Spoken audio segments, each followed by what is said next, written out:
Bem-vindos de novo aos vídeos sobre HTML5 e desta feita estamos praticamente a esgotar a maior parte ou as mais significativas implementações do Canvas, o elemento mais interessante, ou um dos elementos mais interessantes do HTML5.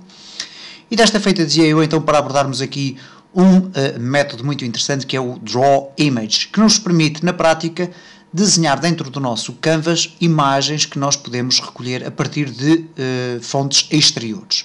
Eu vou dar aqui um exemplo, e que é o seguinte: inicialmente eu vou ter a necessidade de carregar uma imagem. Ora, é evidente que eu não tenho aqui nenhuma imagem na minha página da internet, no entanto eu através do JavaScript posso carregar uma imagem simplesmente da seguinte forma, criando uma variável var img de imagem igual a new image. Okay? E agora, através do seu método source, img.src é igual, e eu vou definir aqui uma imagem. Ora, eu aqui na minha pasta de imagens tenho a fotografia.jpg. Então, vou fazê-lo da seguinte forma. Images barra fotografia.jpg. Ora, para apresentar esta minha imagem nas suas condições normais aqui no meu Canvas, eu sou obrigado a utilizar três parâmetros que são obrigatórios, portanto eles não podem deixar de existir. O primeiro parâmetro, neste caso desenhador draw image,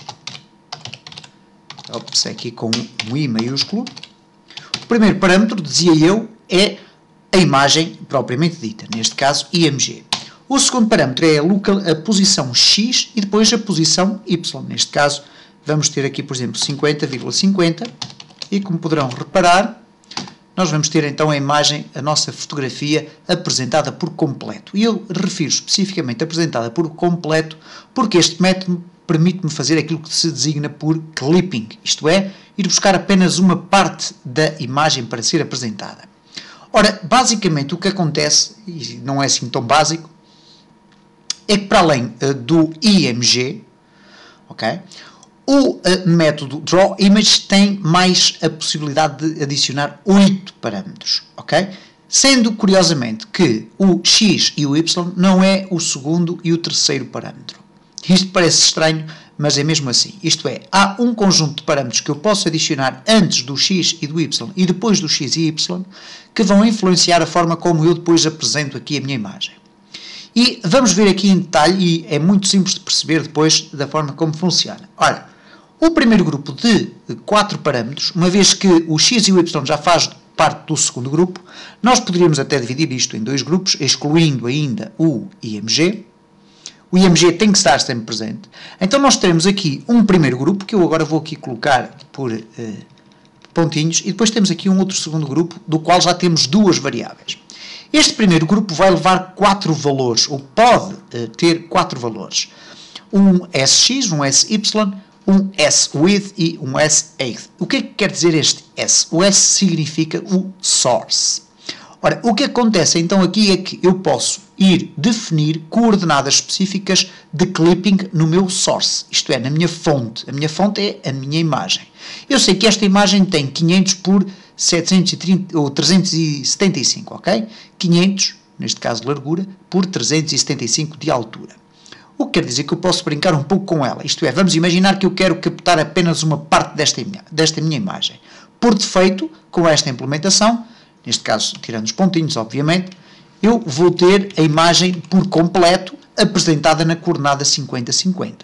Se eu colocar aqui 100, ok, 100, reparem, a imagem vai se movimentar mais para o centro. Ora, então, neste caso, se eu quiser aqui definir um clipping, isto é, cortar uma pequena parte da imagem, então eu vou utilizar aqui, por exemplo, vamos imaginar 30,30, e neste caso estou a definir o x e o y da minha imagem, original, e não aquela que está a ser apresentada no Canvas, e depois vou definir, por exemplo, 50,50. E reparem o que é que vai acontecer quando eu for refrescar a minha janela.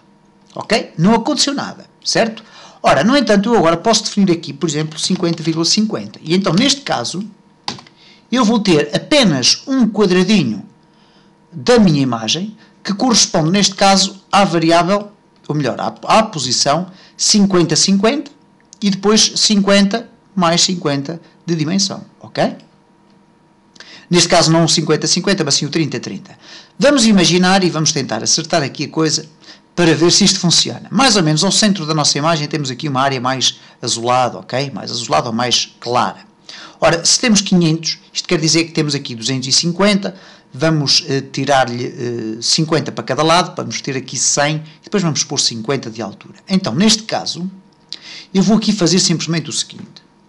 200, vírgula, e, ora, 100, vamos colocar aqui 150, ok? Agora, vamos definir aqui um retângulo de 100 por 50, portanto, nós queremos capturar apenas aqui assim um retângulo do centro, mais ou menos do centro da nossa imagem.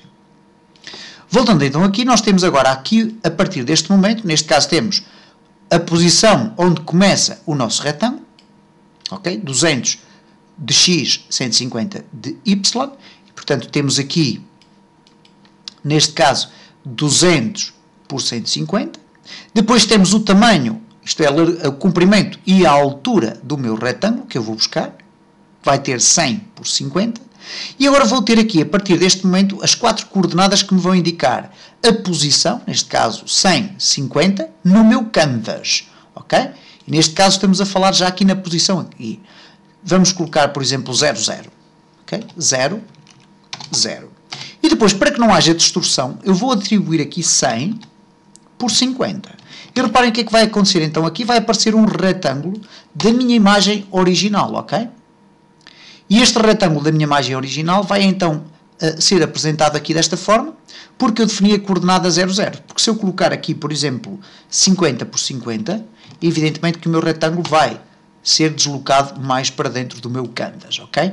E, portanto, genericamente e recapitulando, nós temos o IMG, que é o source, a imagem de fundo. Depois temos 4 valores relacionados com o source.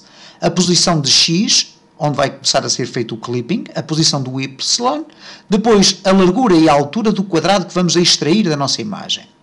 Depois temos aqui estas coordenadas relacionadas com o canvas, neste caso a posição x e y, onde a porção de imagem que foi retirada da imagem do source vai ser apresentada, e depois a largura e a altura. Evidentemente que se eu aqui colocar 100, o que vai acontecer é que a imagem recortada originalmente continua a ser a mesma, mas ela vai ser distorcida, uma vez que eu alterei depois nos elementos do canvas qual é a dimensão que eu vou apresentar, ok? E, portanto, genericamente é assim que funciona o Draw Image. É evidente que para tomar o controle completo daquilo que nós podemos fazer com o Draw Image, requer por parte de programadores menos experientes muita experimentação, mas rapidamente irão perceber qual é o mecanismo de definição destas variáveis que aqui estão, no sentido de podermos ter aqui os resultados desejados.